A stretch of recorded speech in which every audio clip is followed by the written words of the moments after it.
Хай, өглөөний цагаа бэлдээ. Өнөөдөр би эмнэлэгт цаг авсан байгаа. 2 тасаг дээр. Нэг нь болохоор зүгээр дотор. Нөгөө нь болохоор эмэгтэйчүүдийн тасаг тавсан байгаа. Би яг жилийн өмнө цусны нөгөө чулууны хагалгаанд ороод тэгэд цуснийхөө хүүдийг авахулж исэн чулуутай хамт. Тэгээд тэр үед юм чилжсэн байхгүй, жилдээ нэг удаа заавал ирж хяналтанд ор чинжилгээ өгч өгөөрэй гэдгийгсэн. Тэгэд одоо болохоор яг жил болж байгаа юм. Тийм болохоор би өнөөдөр очиж үзүүлэх хэрэгтэй.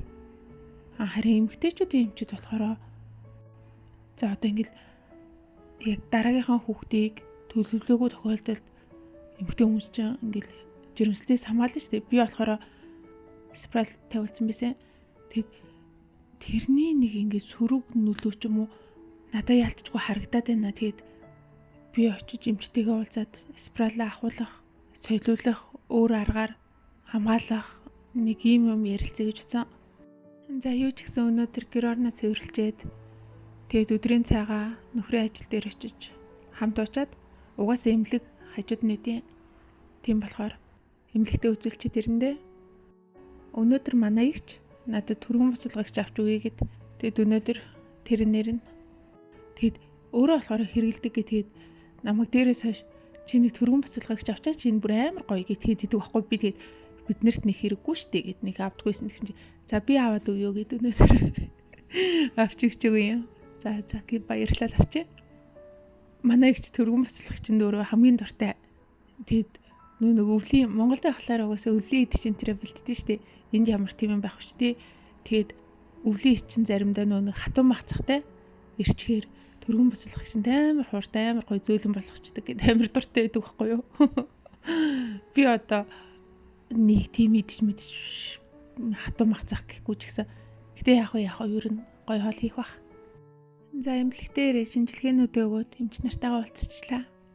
Эхлээд нэг дотроо үзүүлсэн. Эмч намайг эгоод үзээгүй. Ер нь асуумжаар нэг хэдийн юм асуужаал за хэвэн байна гэж тэгсэн. Тэгэд намайг ямар зөвөр одоо өнгөрсөн жил хагалгаа хийлгэснээс хойш ямар хөө зөвөрүүд илэрчээсэн бэ тэргээл асуусан. Тэгэл би ер нь нэг хайхтар мэдэгдсэн өөрчлөгдсөн юм байхгүй. Гэхдээ бүр нэг хаяа нэг хоол шингэхгүй байгаа юм шиг мэдрэмж төрөөд идэг энэ төр гэсэн чинь намайг за тэгвэл тийм үедээ ууччаарэ гэд нэг ашигтай бактери нэг тийм хоол шингээлтэн тусалдаг юм интерл бичиж өгсөн. Тэгээ тэр ашигтай бактерийн яаж яад хүүхдийн доод зураг өгсөн. За тийм мэдхгүй надад нөлөөллөө юу гэдэг гоё за худлаа эмчилсэн юм чи тэгээ гайгүйц. Тэгээ дараа нь болохоор эмэгтэйчүүд эмч төр орсон. Тэгээд угаасаа би хэлсэн. Одоо би спрал ахуулъя. Тэгвэл одоо миний биений юм аюу баг ирээд байна. Тэгэд бас дээрэс нь за одоо ингээ хэрнэг шалтгаан юм шиг сонсогдож магадгүй. Гэтэл ялцчгүй боддгүй юм чинь. Би спрал тавьснаас хойш ерөөсө жингээ хянах боломжгүй болсон. Одоо хүн чинь ингээд хоолоо хасах ч юм уу эсвэл хөдөлгөөний нэмэх ийм үед ингээд өөрчлөлт гарах ядаж өөрт мэдрэгдэх юм байдаг шүү дээ. Спрал тавьснаас хойш надад ерөөсөө тийм мэдрэмж байхад болсон. Бараг жингээ барихын тулд хичээх шаардлагатай болсон нэг тийм миний яг жин барихад нөлөөлөд байна гэж би яг мэдрээд байсан. Гэхдээ яг тухайн үед бас нэлээд сайн спрал суулгацсан. Тэгээд бас үнэтэй суулгацсан юм аа. Тэрэндээ тэгээ гороогоод тэгэж угаасаа яг гэж суулгах чаглаа дээ. Хамгийн гол үүрэг нь болохоор бас хамгаалах.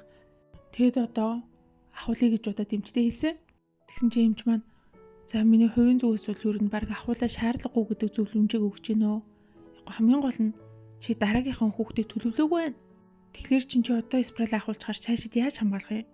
Тэгээд төлөвлөгөөгүй жирэмсэн болчвол наа чин бүр хүнд асуудал. Тэгээд биений юм баг ирэхин хувьд бол угаасаа надад хэлжсэн анх. Энэ спрал биений юмны хэмжээг багасгадаг. Тэгээд одоо биений юм хэд өвдөлттэй хэд их ирдэг охтууд ч юм уу тий аль эсвэл нэг усан сэлттэй охтууд аль эсвэл нэг шалгалж үлэхтэй бэлдээд ингээд өөр юмд анхаарал хандуулах боломжгүй охтууд хөвчлэн ирээ тавиулчтэй. Угаасаа биений юм багасдаг. Тэгэд чи одоо биений юм багаслаа гэд муу гэж ойлгоод байна ч юус тийм муу юм биш. Угаасаа энэ спрал тэгж тохируулдаг гэдэг чиг байхгүй юу? Тийм болохоор тэр нь битгий санаа зов гэдгсэн. Тэгэд харин тархалтын хувьд бол наад тархалтын шалтгааныг өөр юмас хай.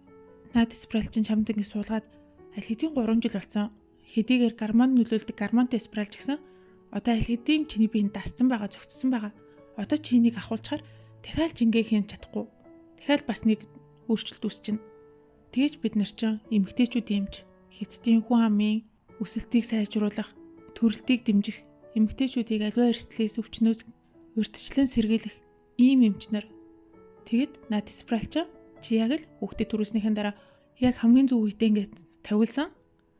Энд чи эмэгтэйчүүдийн өөр олон төрлийн өвчлөлт одоо миом, хортой хоргүй хавдар зэргээс хамгийн сайн урьдчилан сэргийлдэг ийм спираль.